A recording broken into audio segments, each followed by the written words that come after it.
Oh, jeez, that was a long bus ride. Oh, long flight, long bus ride. Been a long day. Actually, it's into the next day now. Anyway, what's up, everybody? Here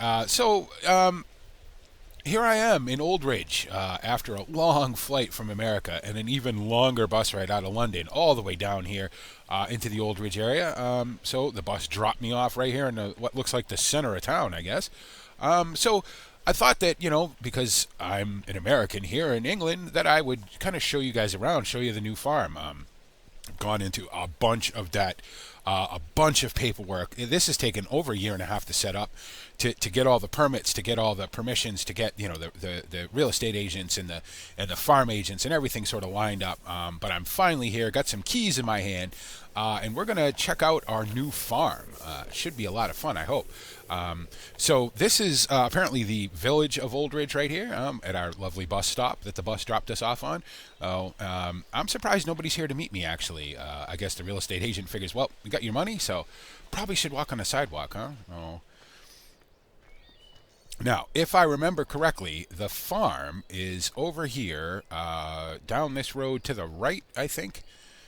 I believe is what they told me. So now I should say that I've never actually come out and saw this. I did all this sort of online and on the phone through a million faxes and lawyers and everything else. So it should be interesting, because this would be the first time I've ever actually seen it. I have seen many pictures of it, obviously, but I've never this would be the first time I've ever set foot on it. So. We own a little bit of land to start with here, which isn't, awful. Certainly smaller than maybe what I'm used to in America. But, considering that farming over here, or farms in general over here tend to be a little smaller, from what I understand anyway. I don't want to stereotype everything too much, so. I believe this is us. This is us right here. This is the house right here, I believe. Oh, got the keys to the house. Probably. Still got a moving truck coming in with some of my stuff. Gonna have to buy a bunch of stuff too, just because it's too expensive to ship it all over here. So, so this looks like the main farmyard here. Not too shabby, all in all. Lots of sheds. Wow, lots of sheds. So, what is this over here? We'll beat up New Holland Clayson. Oh wow, how about that? With an old disc. Oh, that's the engine. I thought that was a disc. Somebody ripped the engine out of it. Oh, okay. Apparently the previous owners of this farm left it in pretty good shape, With any farm, you're always going to find, junk sort of strewn all over the place. But you know what? I don't really fancy walking too much today. I've got a bunch of keys here. Let's see if I can find the keys to this. This is, what is this, a Stair? A Stair 4115 Multi. I've never driven one of these before. So let's see if I can, first of all, get it started. There we go. Got it started. Looks like the brake's on. We'll take the brake off. And let's take a ride around the farm a little bit and have a little look at it before we get started here. So, apparently a lot of the equipment on this farm is brand new too. Again, I had to enter into all kinds of contracts with, multiple finance companies and banks and everything else to sort of wrap this all up into one package, to get it all together so that, I could come over here and take it over. Apparently there's some crops in the ground that are going to need to be harvested. It is fall. That was sort of what the real estate agent, or the estate agent, I should say, was sort of looking for me to do. I wanted to come over in the spring, but they thought it would be better if I came over in the fall. So apparently we have a workshop over here. Workshop, and I might as well jump out, right? We got a workshop, which is nice. I got some equipment parked in here. Oh, what is this? Oh, 2 more tractors over here too. Oh, very nice. An older Doots, not really sure how to say that. Don't have any experience with those either. Up a case, there we go. Case IH, something I know a little bit about. So, very nice. And what is this? An old Fent favorite 614 that looks like it's probably seen better days. I don't think that even runs, to be honest. So I think we have, according to the equipment list that I got faxed over to me, right sort of in the beginning of this whole process, we have everything we need to get started with. So that'll be neat. I have growing some stuff over here I don't have a lot of experience with. Beets, sugar beets for one, and potatoes. I haven't done a lot of potatoes and sugar beets, so looks like there's some stuff over here ready to be harvested already. Yep, apparently there is. So I see a combine over there. So Wow, these fields are small, huh? Jeez. I mean, I don't know what an average size. Probably shouldn't park in the middle of the road though. There, BP. I don't know what an average size field is, in the UK, but these look pretty small. But apparently, they decided that somebody was going to go over there and start harvesting because the combine's sitting over there. So now, if I remember, oh, geez, get on the right side of the road, BP. You're in England now. How many times do you figure that'll catch me out? Figure that'll catch me out 100 times or so. I think, if I remember correctly, the dairy is down here, maybe. I'm not sure. We bought, when I bought the farm, I got 4 fields. A lot of these other fields are either held in reserve or owned by other landowners in the area, and from what I've been told from the farm agents and stuff, that most of them will come up for sale at some point, during auctions and things. So, I think if we can get past our first sort of year here in Oldridge, we might obviously look to expand the farm.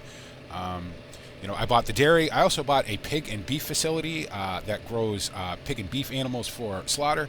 So that should be interesting. Again, something I have a little experience with back in America. So this is the dairy. Obviously, there won't be any animals over here. The animals were the first things to go when the previous owners decided to sell the farm. But yeah, decent sized dairy, I guess. Decent cow shed, not enclosed though, which is interesting. I believe there are some tarps that go down the side of this for the winter to put the herd in. So okay, that'll be good. Again, if this all works out and and I stay here for any, whoops, that's a tree. If I stay here for an extended period of time, then I may end up making some changes, making some. Probably should look, BP. Jeez, just rip out on these roads. Making some additions and things to the farm, just to sort of make it a little easier for me. One of the first things I'm going to have to do is find some help.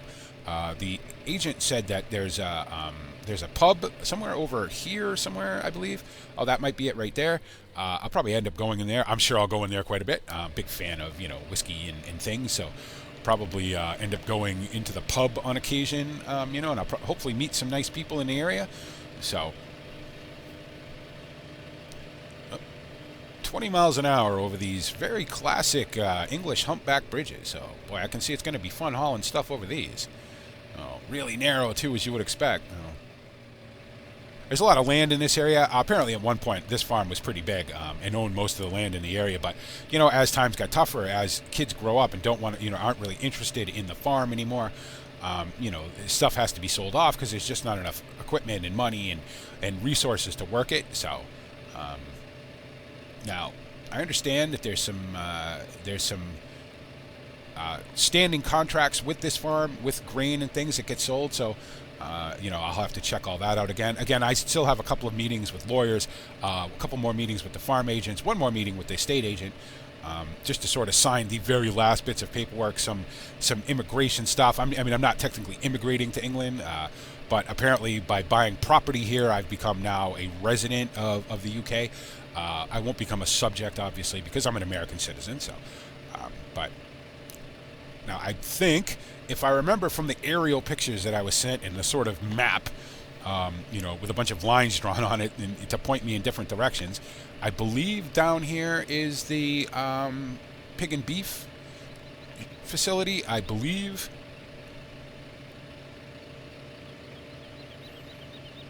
I don't know how quick I'm going to get into this. Obviously I'll have to start going to the auctions to look at animals and things like that. Want to make sure I get some good breeding stock. Definitely want to make sure I get some good heifers and things for the dairy. I'll have to start checking out all the auction sites and whatnot. Probably be handy if I set the brake too. So this is beef facility, I believe. So, yep, yes it is. So okay, it's good and clean anyway. So good and clean, looks pretty good. Oh, all right. Looks like it's in good repair. Looks like I won't have to do anything to it. The estate agent did say that the farm in general is in very good shape. The buildings, the equipment, everything is in pretty good shape. This stair looks like it's almost brand new. I mean, it's it's not dirty, it's not beat up, it's not all bent and scratched and everything. That's kind of been my experience. The farm that I left in America, I didn't own, I worked at. And you know, it'd been around for many, many generations, and some of the equipment was pretty old and pretty beat up. But you know, there's sort of a saying in farming that if it works, you leave it alone. So this is a lot smaller, this particular tractor, than what I'm really used to using. But you know, I can see why. Ugh, that was mucky water. That might have to go. Oh, I've got some tanks here for feeding and whatnot. Very nice. So now they have a mixed station here. Yeah, they have a sort of a mix. What's the word I'm looking for here? A machine that makes mixed rations for your cows. I don't think I'll be using that. I don't know. I think we had one of those on the farm that I worked at too. It was a little different than that. It was actually on a 18-wheel trailer that you could sort of pull around. You know, we never did because it was all rusty and 50 years old and wouldn't really move all that great, because if you tried to move it, it'd probably fall apart. But we never really used it. We always had a mix wagon that we used to feed the dairy cows with. So, and this farm that I worked on was only a dairy and a little bit of arable crop stuff. So, this must be the pig facility over here. Yep. Okay. Very cool. Again, I'm not in any great rush to get into this because I have to be careful about what I pick for, breeding stock and all that. I'm going to have to go to all the auctions and everything else. So, but everything looks in pretty good repair. Everything looks fairly clean. Looks like everything's been scraped out and cleaned down. So that's good. And that pretty much matches the pictures I was sold. I spent a long time when I decided. It's funny because about 4 years ago, I decided that I wanted to maybe start having a look at doing, owning my own farm. And the prices in America, land prices in America are not ridiculously high, you know what I mean? And there were several farms in the area that I was living in that were available for sale. Unfortunately, they were all gigantic. They were all, tens of thousands of acres. And so even then, that starts to sort of add up, money-wise. And I knew that I wasn't really ready to go, full-scale, big-time American farming like that. So a friend of mine suggested, hey, why don't you start looking overseas, So I started to look, in Ireland and Scotland and other places, and the amount of land I could get for the money that I was willing to spend, or the money that I could actually borrow, I should say, because obviously, I'll be willing to spend whatever the bank wants to give me, but it just wasn't. It didn't sort of match up. This did, though, and this was sort of one of the last few farms that I looked at. And this one was up for sale. It was at a right price. It came with the right stuff. I was really glad it came with some equipment. I sort of had to talk the farm agent into that. He was like, oh, they really want to auction off all the equipment. I was like, well, I need something to get started with. It's not like in America where I could just go down to the dealer and sign a bunch of paperwork and say, well, I'll take this, and this, and go into all these contracts with the finance companies. Over here it works a little different. I needed some starting equipment. I need to sort of establish myself in the area, you know what I mean? So that way the banks and things get comfortable with me. I will say that my experience with the bank that I use over here for the majority of this has been amazing. So it's been very, very good. And I'm really happy, that this all worked out. So this is the pub. Now, hopefully, like I said, I'm sure I'll be down here, on occasion. And hopefully meeting some great people. I know there's a lot of farms in this area. This is a big valley. When the estate agent sent me sort of an aerial view of the entire valley, this valley stretches on for quite a while, and there's a lot of farms in the area. So hopefully I'll get to meet some of these guys, get friendly with them and everything. And hopefully nobody has any real issue with it, me being an American and being an American farmer here in England. I don't think so. Everybody I've met so far has been very nice. Obviously, the estate agent, the real estate, the farm agents, the equipment people have all been great. So